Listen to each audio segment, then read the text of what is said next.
Do you know how much you have saved for retirement? And do you know where it's saved and how it's invested?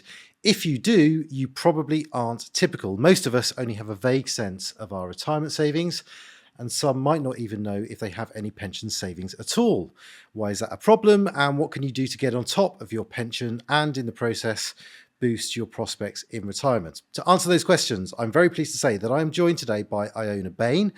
Iona is a familiar face on the airways, featuring as a regular money expert for the BBC, but also ITV and in the press as well. She's published 2 books on personal finance, and most recently she's been at the head of a campaign to get us all to pay our pension some attention. Iona, welcome along. Thank you for having me. Why do you think it is, Iona, that many of us really don't have a good grasp of our pension savings? I think there are broadly 3 reasons. The first is we lack awareness as we grow up. So we're not necessarily taught about pensions at school. We don't necessarily talk about it within our families. And it's not a subject that comes up a lot in mainstream culture. And it might be something we only think about when, say, we're applying for a job and we're considering whether that is a good employer or not. And even then we might think a bit more about whether we get discounted gym membership or a cycle to work scheme. Pensions might be quite far down the list of priorities when we're thinking about what makes a good workplace.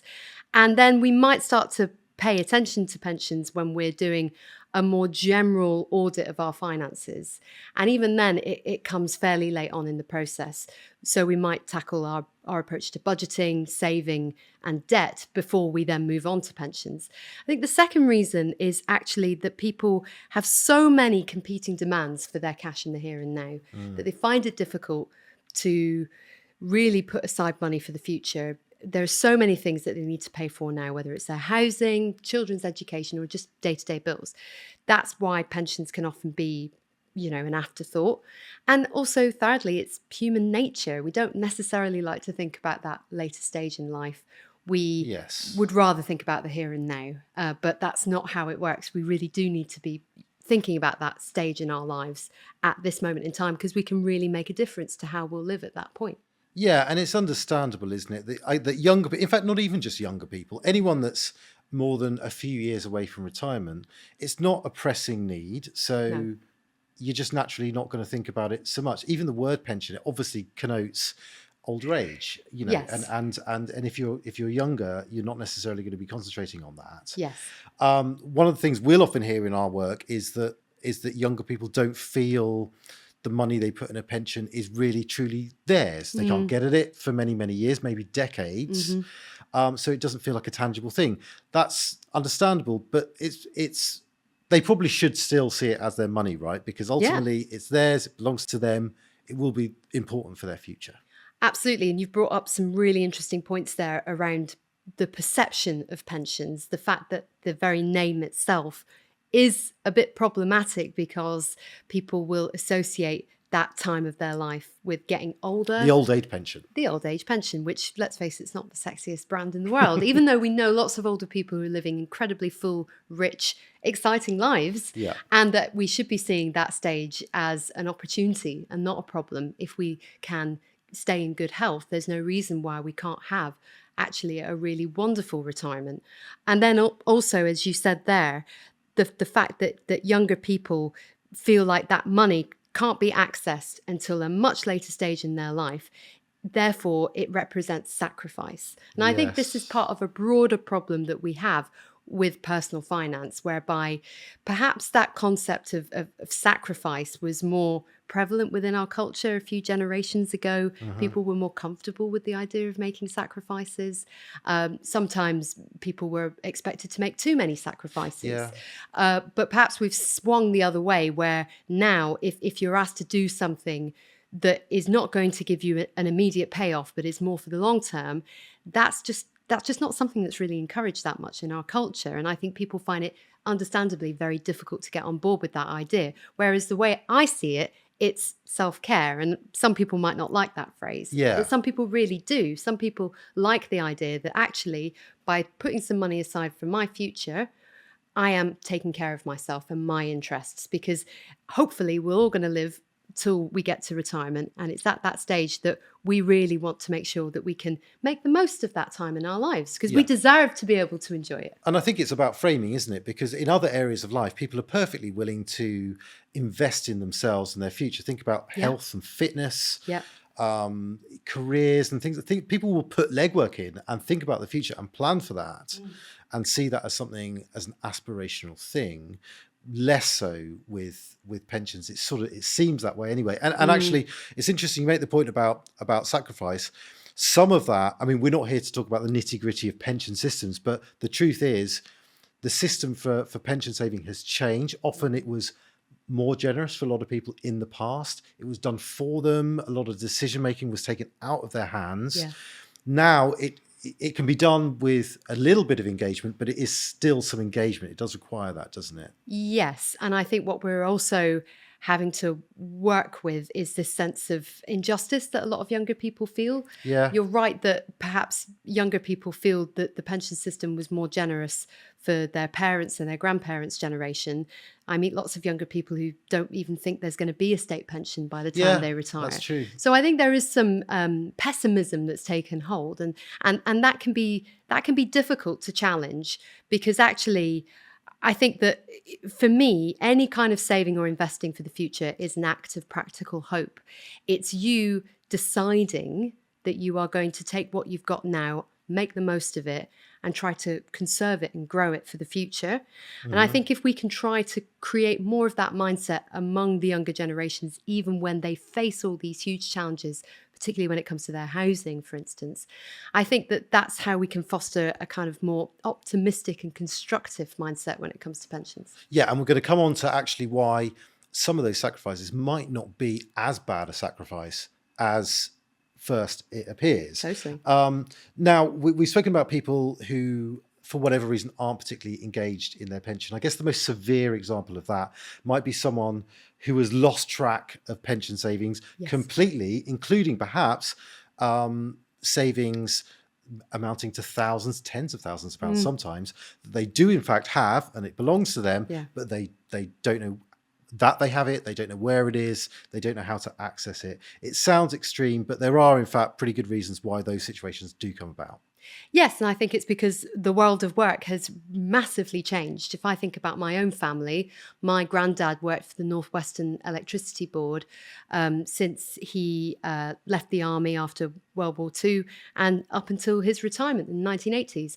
My dad, he worked maybe 5 or 6 jobs in his lifetime, whereas me, I mean, the last full-time job I had was 10 years ago, and most of my working life has been spent freelancing or at least working in part-time roles or short-term contracts. So the world of work's changed massively. Most people are not going to be in that same position that my granddad Job was in. for life, all that stuff. Yeah, those things are over, right? Exactly. And with that comes this issue of people having multiple pension pots throughout their life, particularly since auto-enrollment, because conceivably, you know, there would have been a time perhaps where people would not have signed up for every workplace pension. Yeah, and if they had a pension, they would have decided to go and get one, right? That would have been their decision, so they're probably going to realise that. Yes. Auto-enrollment, a change that happened in 2012, I think. It means that you'll, for most people, for most working for most companies, you'll be automatically enrolled into a pension. So it might have happened on your behalf and you might not be all that conscious of it. It's true. It's astonishing how many people I meet who are really surprised when they realise that they may well have more than one pension. And that this process of auto-enrollment kicked in at the same time or before they started work. So therefore, it's very likely they've got more than one, if not several, by this point in their careers. So kind of creating that awareness alone is really important, because what we don't want to see are people getting to retirement and missing out on money that's theirs simply because they don't know that that money is in a pot that they forgot about a while ago. I think when we get the pensions dashboard in a few years' time, that's going to make a huge difference. So that is technology that's currently, you know, in how can you describe it? It's been gestating for a while, let's say. Gestating for a while, exactly. It's taking a while for it to come to life. But when it does, I think that's going to be really helpful for people to keep track of their pensions all in one place. But we're not there yet. So in the meantime, people have to take it upon themselves to work out, well, I might have been automatically enrolled into that pension when I was with that employer however many years ago. Therefore, I need to go and track it down. I think nowadays it's going to be a lot easier for people to do that. Yeah. I meet a lot of older people who are trying to trace pensions with companies that don't exist anymore, Yeah, a pension nightmare. funds that have been taken over by other pension funds. That can become quite a challenge. But nonetheless, there are tools available that can help you with it. Yeah, and we'll get on to that. And by the way, just wanted to say here that if anyone's in that position, Yeah. they might feel a bit stupid about that, frankly, and they absolutely Yeah, shouldn't. Look, yeah. this is my job. This is my whole job, Yes. and I've worked in sort of adjacent to retirement savings. I've had, I knew I had pensions with previous employers. I didn't know what they were. I didn't really know how those schemes worked. I didn't know the value of those pensions. I didn't know really the name of the company administering those pensions. Yes. All of that stuff, I've since got on top of. But, it's very normal not to have a relationship, particularly with the company that was managing your pension, because it's not your employer. It's often a different company, right? So and pension funds haven't always been great at communicating with their members, with the people who are saving into their pension pots. I think things have got a lot better, especially with digitalisation and the fact that now you can go online and access way more information about your pension and manage it much more efficiently. So it's not surprising that people have felt very disconnected from their pensions. And you mentioned there's help here. There's a service, isn't there? Basically, there's a service that you can use to help track down your pension with just a few details. If you did have any documentation, that would help. Yes, there's a government-backed pension tracing service, which does allow you to track down any pensions that you might have forgotten about. As you said, you only need certain details about your pension in order to give that service enough to go on. And I mean, my dad used it in order to track down one of his old pensions, and it gave him a boost of a few extra £1,000 a year in his retirement. So really, it's well makes a worth doing. difference. Yeah, absolutely. Let's turn then to what else you can do to pay your pension some attention, and specifically the amounts that you need to pay in, because this is an area which I think it's easy to neglect. All sorts of different messaging around it. If you found yourself automatically enrolled into a pension, we've mentioned that process, that's a great thing, but it doesn't necessarily mean that you'll be contributing enough, does it? And it can be important to sort of find out exactly what you're contributing and whether that's going to be enough. Absolutely. The first thing I will say is that if you are in a workplace pension through auto-enrollment, that is already a big win. So I think sometimes people can labour under the illusion that they don't have a pension, when in fact they do. And that is a fantastic start for them. And it's a reason why auto-enrollment has been a big success. I was a bit skeptical, if I'm honest, about auto-enrollment and whether people would stick with their workplace pensions, particularly if any financial crises came along, which they did. But what we found is that actually people stayed in their workplace pensions, and people didn't just ditch them at the first sign of financial trouble, which is really encouraging.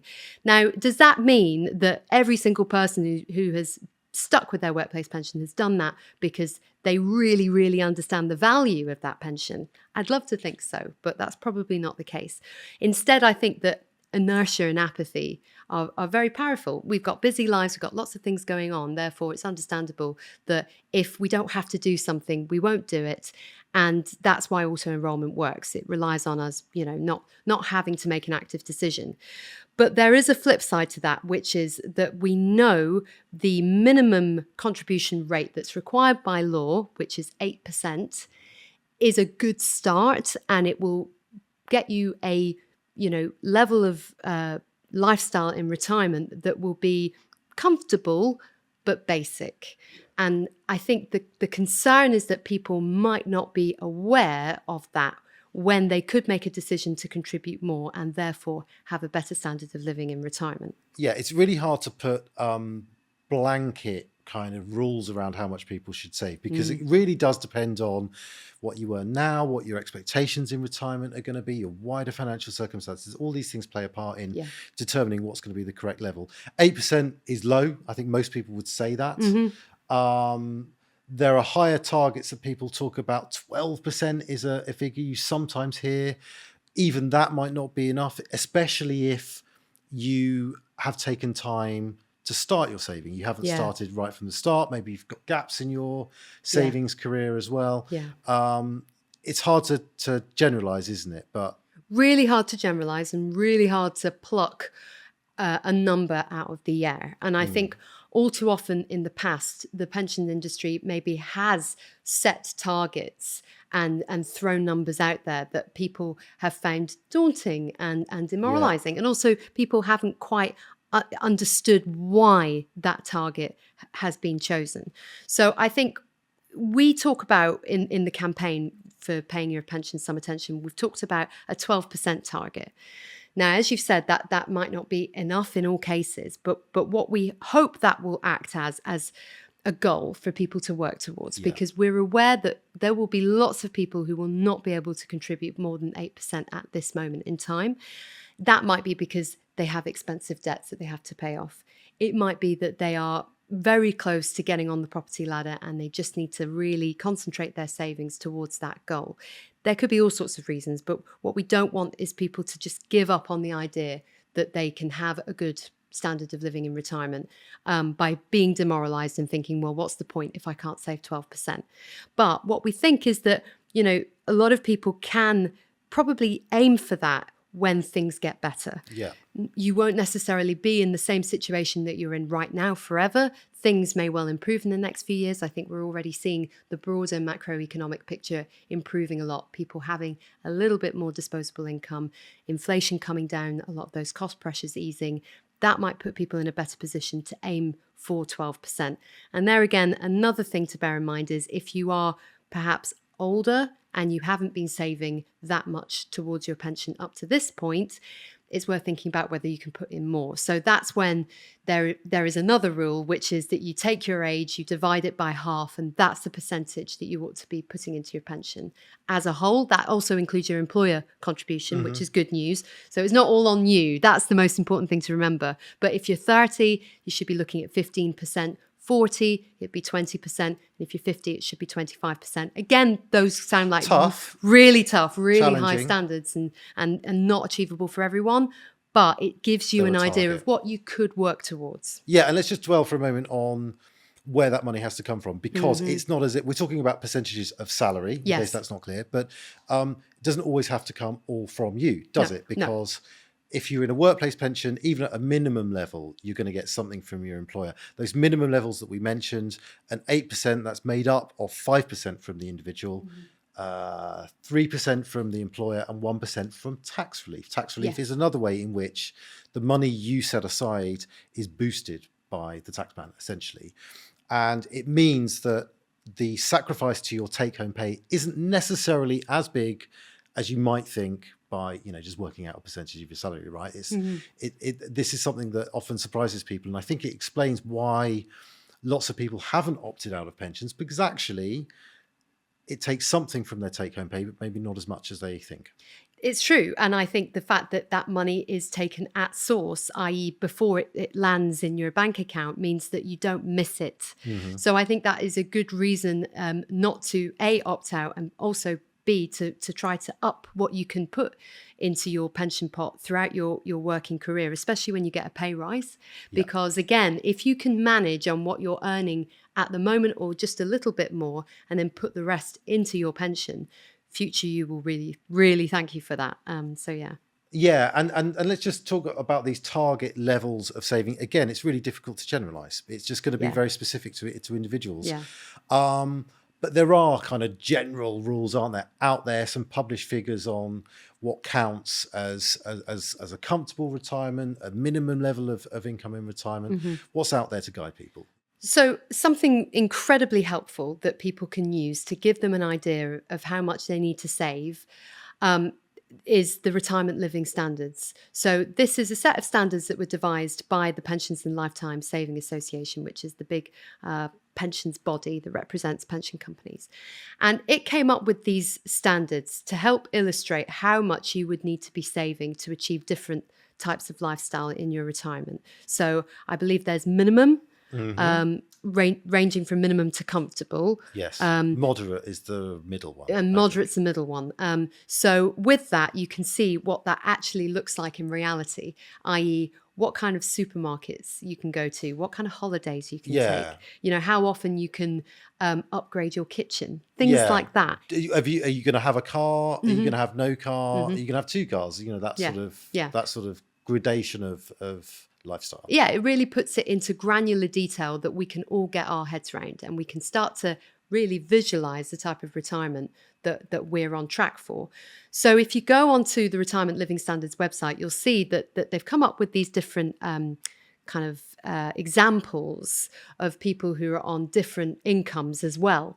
And then with each example, you can see, okay, with this percentage of contributions, say 8%, Rosa is on track for a minimum standard of living in retirement. But if she were to put in 12%, she'd be able to do these things, which might give her a more comfortable standard of living. So it really does put it into black and white, into numbers that people can understand exactly what difference higher contributions can make. Yeah, and those PLSA standards, you see them quoted all over the place. There's lots of other retirement type calculators. Yes. Fidelity has its own retirement calculator Yes. based on the PLSA standards.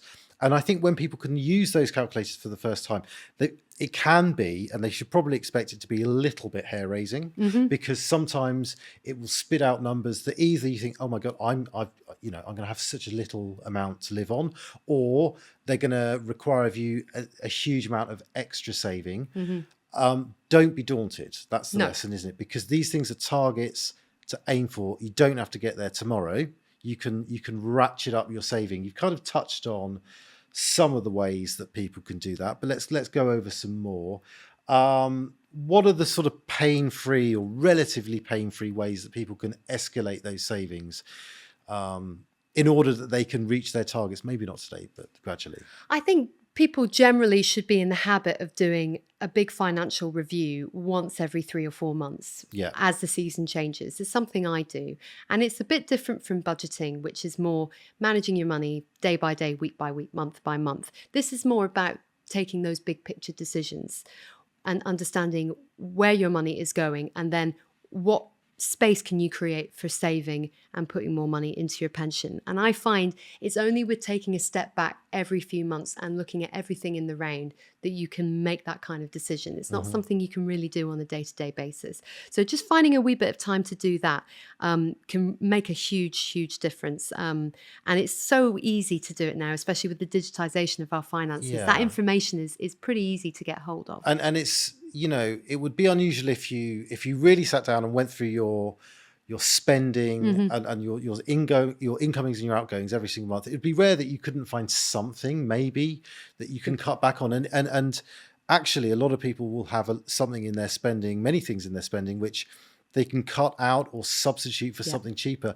really without making any kind of big difference to their lifestyle. It's possible to do those things, and that's the point, because you're putting this money away for the future. You're not going to see any tangible benefit, but there's also spending that you're not really seeing much benefit from. Absolutely, especially today with contactless spending. I think a lot of young professionals that I know don't always feel completely in control of where their money is going. So it's especially important in that kind of lifestyle to take a step back and understand what you could be doing differently, and the kind of guardrails and boundaries for your spending that you could put in place. And I think another thing that is an easy win is contribution matching. If your employer offers that, absolutely bite their hand off, because it's a great deal. Essentially, it's you putting in more money into your pension and your employer offering to do the same. And so that can give your pension a significant boost. Not all employers will offer it, but if yours does, then that is, as I said, an easy win. Yeah, maximize the help that is on offer, right? Yes. Because there is some. Yes. And you mentioned, I thought it was a great point around pay rises, promotions. You can time increases in your pension contributions with those things. Yes. So normally in the normal run of work, even if you're in your job for many years, each year you'll get some kind of annual pay rise. Hopefully, it doesn't always happen, but let's normal run of things, you would get something. Say, for example, you get a 3%, a 4% pay rise. Keep some of that. It's really important that you feel a bit richer every month, especially when you get promoted. Yes. But can you put 2 or even 1 of that percent extra into a pension? And if you do that after a few years, you're going to really dial up, aren't you, what Yes. you're paying in. That's how you get to those bigger numbers. And what you don't get, you don't miss. And I think that's Yeah, why yeah, once you exactly. start doing those things automatically, you won't find it difficult, because it's not like you've had that money and it's been taken away from you. If you just make that decision at the outset, it's going automatically into my pension, then it won't feel like you've had a drop in your income or your lifestyle. And I think so many of us end up on this, hedonic treadmill where we get a pay rise, our income goes up, our lifestyle matches that pay rise, and then we get used to it all over again. And the things that we used to see as luxuries become essentials. And that process can ratchet up throughout our careers until we get to a point of realizing all our income has gone on stuff and experiences, Yeah. but not enough on the future and safeguarding that. Yeah, and just a final word on all of this, really. There can be an obstacle, or can be obstacles for people to do this stuff. It's a bit of a, it's an admin task. There's Yeah. some legwork involved, but not that much. No. And actually, my experience of talking to people when they've done it is that they just feel so much better. It's one Yes. of those things that's actually sorted out. It doesn't mean that they're immediately saving what they need or that they're going to hit their targets, but they're on the road to do that. And that's a great feeling. Absolutely. It's so funny, since I started doing this campaign as well and telling people about it, what happens is that people very, very quickly become fascinated and start asking you questions. And I was doing some filming the other week, and one of the producers on the shoot was very young, and the other producer was a bit older, and he was saying, I just wish that someone had said all this stuff to me when I was Yeah. 20. I wish that I'd known it all. I could have made slightly different decisions that would have put me in a much better position now. You could see the younger producer like really taking notes, and then he was asking me, Absolutely. so what Yeah. should I do, Iona? Should I do this? Should I do that? So I think actually when people start engaging with it, they really do become fascinated and they want to make a positive change. And when people get to retirement, no one says, "Oh, I really regret all that saving I did." Yeah, It's always the other way exactly. around. They always regret not having done more of it. Exactly. And the beauty of it is that with auto enrollment, you are already doing something really positive and worthwhile for your finances and retirement by staying in that workplace pension. But also B, if you can just start that little bit sooner and contribute maybe slightly more than the minimum, then you're not having to catch up when you're in your 30s or 40s or 50s. I spent a lot of my 20s freelancing, building up my income. Now I'm in my 30s and in a more financially settled place. I am having to play catch up, and I've put a lot of money into my pension in the last few years. Now I'm making that work for me. But what I always say to people in their early 20s is learn about this the easy way. The easy way is to start now and to build up gradually over time and stick with it and be consistent.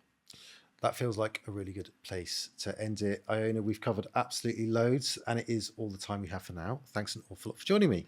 Thank you for having me.